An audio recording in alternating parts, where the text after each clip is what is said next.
Hello, everybody. This is Joseph P. Farrell with news and views from the Nefarium on Thursday, October 12th, 2017.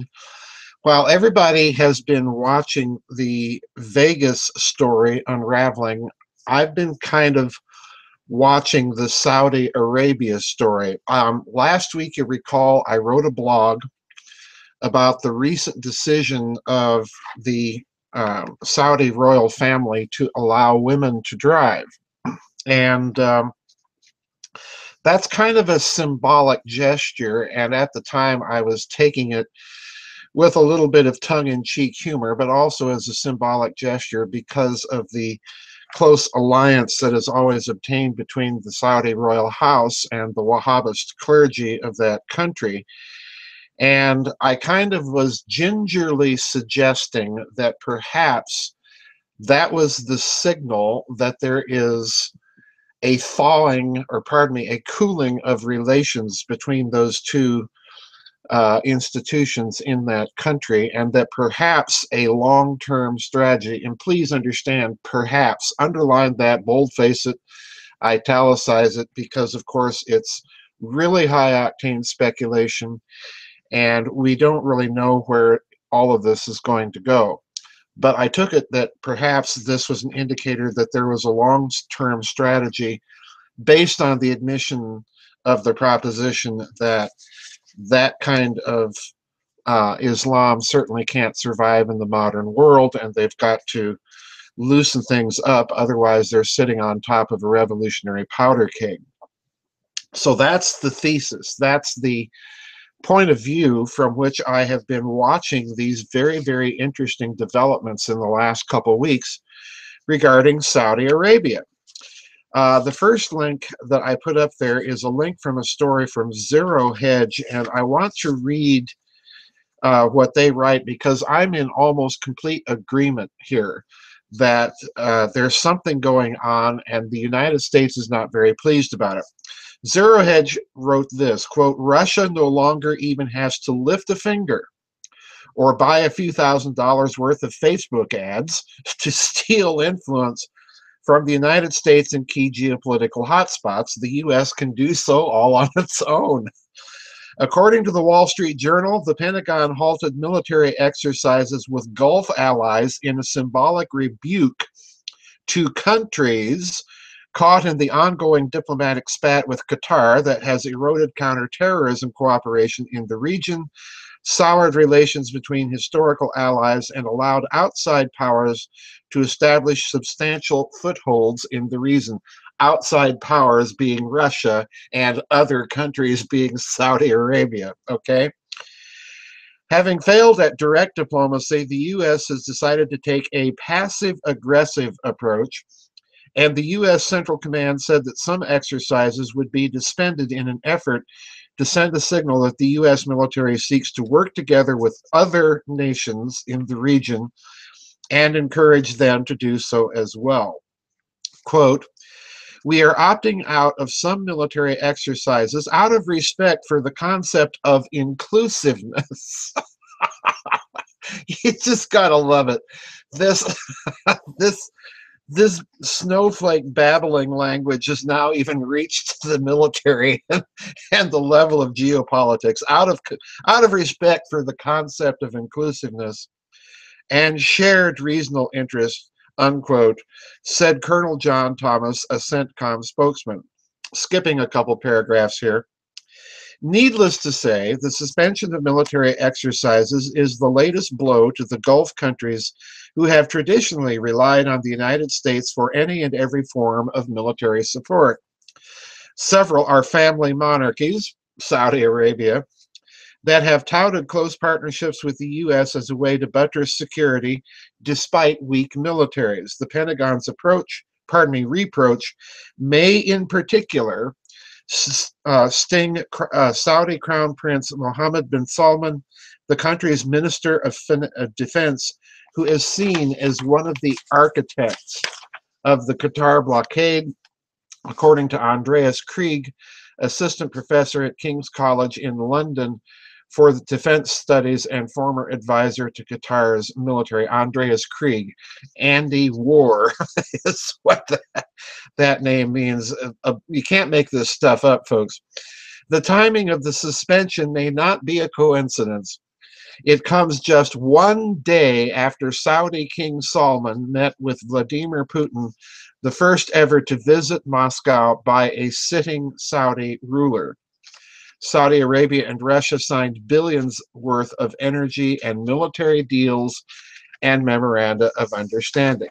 And yes, I think Zero Hedge is absolutely right. I think the United States picked up its marbles and said, we're going to go home and not play with you anymore, and went and pouted in the corner after that summit. Now, why did I put all that as background? Because last week when I blogged about the Saudi-Russian summit, at that time, it was not clear what, if anything, practical came out of it.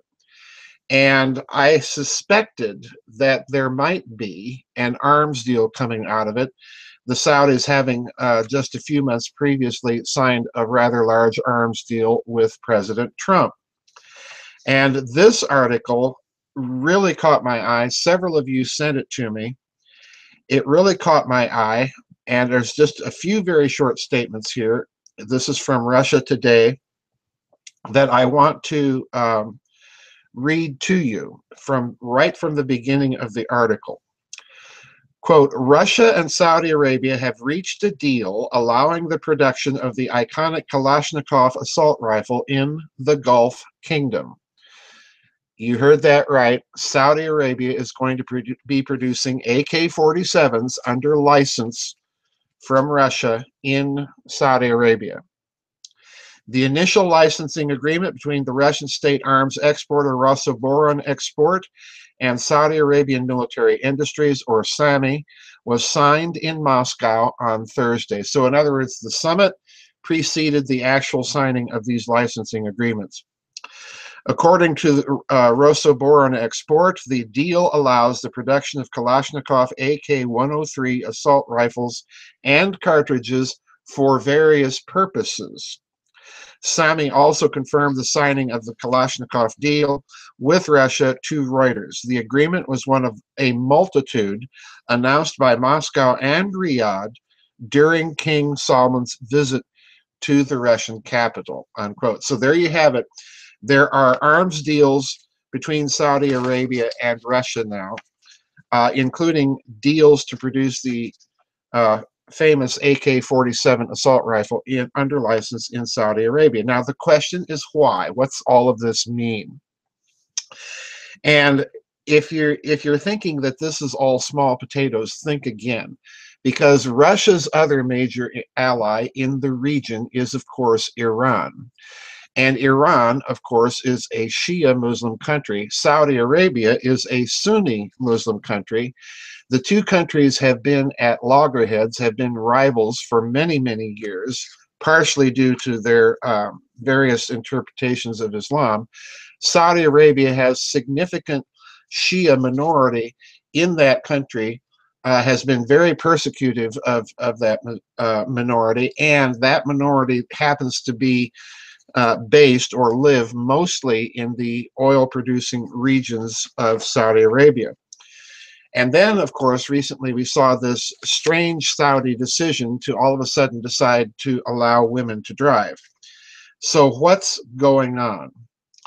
I think, number one, Saudi Arabia, or rather the royal family, rather than the Wahhabist clergy, know that the country has to modernize. They can't simply keep going on as they've been going on.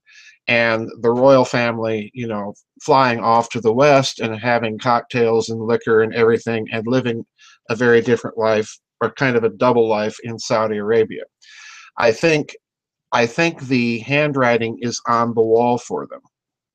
Now, what's very interesting to me is that they would buy so many assault rifles. Of course, the first thing I thought when I read that, oh, they're going to sell it, you know, to terrorist organizations and so on. Well, they don't need to do that. because terrorists can get all of their weapons on the black market anyway. I'm not ruling it out, but I think the real key here is we might be looking at signals, not only that Saudi Arabia wants to be able to defend itself and not be completely dependent on the United States.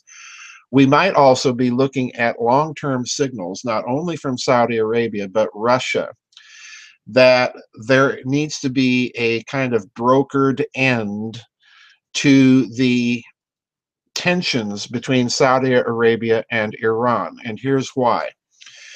A few months ago, you'll recall that, and I even talked about this on the website and very briefly in a couple of interviews. A few months ago, a Saudi prince argued that we need a new kind of Treaty of Westphalia in the world.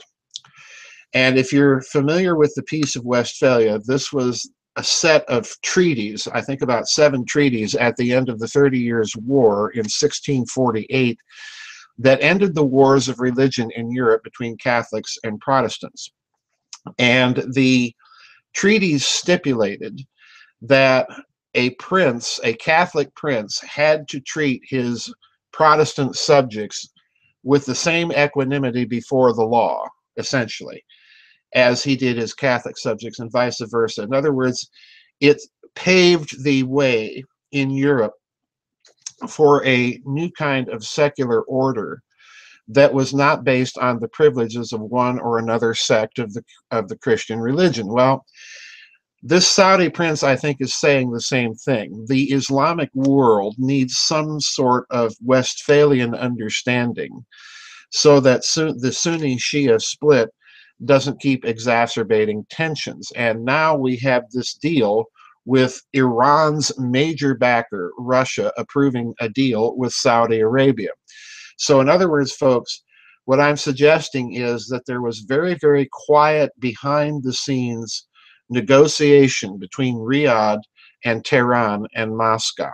Moscow would not have endangered its other major ally in the region without some consultations with them before going ahead with this Saudi summit.